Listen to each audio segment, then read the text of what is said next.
Low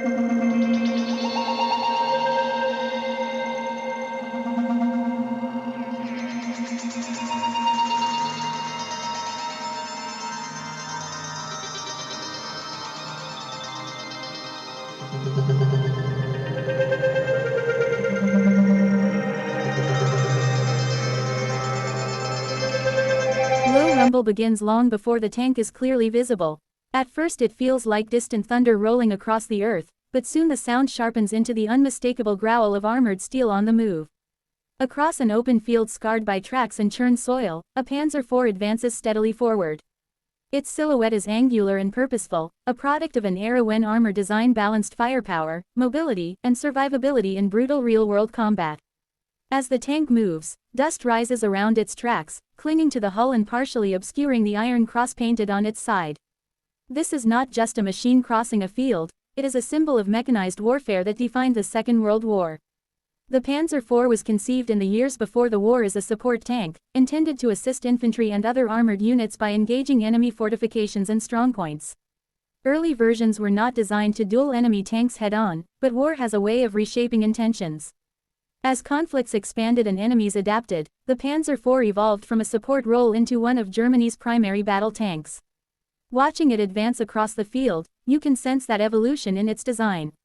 The long, straight gun barrel points forward with quiet menace, while the turret sits balanced atop the hull, ready to rotate and engage threats from any direction. As the tank moves, each component works in harmony. The wide tracks grip the uneven ground, distributing the tank's weight so it can cross soft soil without sinking. The suspension absorbs bumps and dips, keeping the vehicle stable enough to fire on the move if necessary. Inside the armored hull, the crew operates in tight quarters. The driver focuses on maintaining a steady advance, eyes fixed ahead through narrow vision slits. The commander scans the surroundings, searching for movement, smoke, or flashes that might signal danger. The gunner and loader stand ready, their roles critical in the seconds that could decide life or death. The Panzer IV's gun, depending on the variant, was a formidable weapon for its time. Early short-barreled versions fired high-explosive shells effective against infantry and fortifications, while later long-barreled guns gave the tank the ability to penetrate enemy armor at greater distances. As this Panzer IV advances, its gun barrel remains level, suggesting readiness rather than immediate engagement. The tank is moving with intent, not rushing blindly, but pressing forward with controlled determination. Each meter of ground covered is a calculated step deeper into contested territory. The field itself tells a story. It may once have been farmland, a place of quiet routine and seasonal labor, but now it is transformed into a battlefield. Grass is flattened beneath steel tracks, and the earth is torn open by previous shell impacts.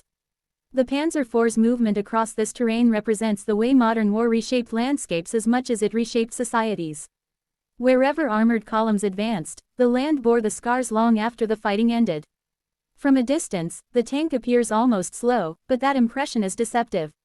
For a vehicle weighing over 20 tons in its early models and more in later variants, the Panzer IV was relatively mobile. Its engine provided enough power to keep pace with infantry advances and armored formations alike.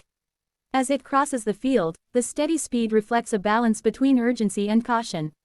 Moving too fast risks mechanical failure or ambush, moving too slowly invites artillery fire or air attack. The Panzer IV's advance embodies this constant tension. Historically, scenes like this played out across Europe, from the plains of France to the vast expanses of the Eastern Front. The Panzer IV became one of the most widely produced German tanks of the war, not because it was perfect, but because it was adaptable.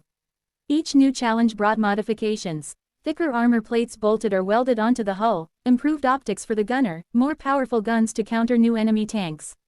Watching a Panzer IV advance across an open field, you are witnessing the result of years of iterative design driven by battlefield necessity. There is also a human element that cannot be ignored.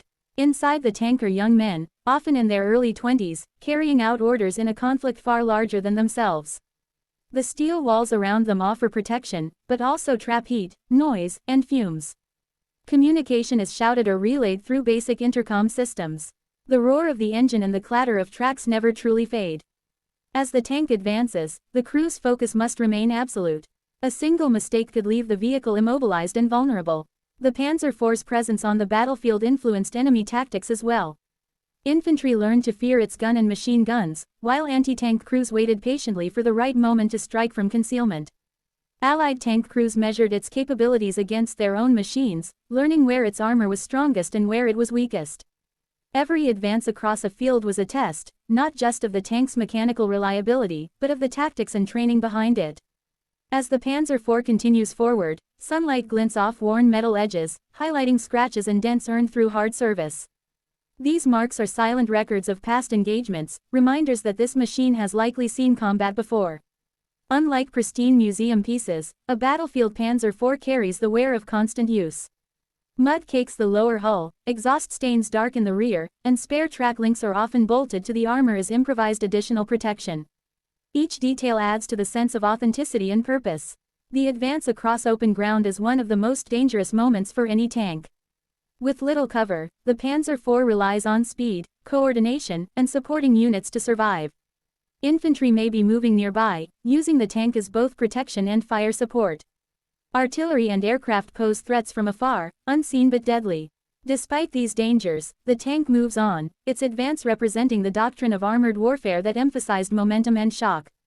Over time, the Panzer IV's role shifted again as newer, heavier tanks entered service. Yet it never truly disappeared from the front lines.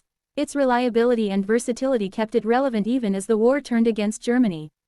In many battles, Panzer IVs formed the backbone of armored units, fighting alongside more advanced but less numerous vehicles.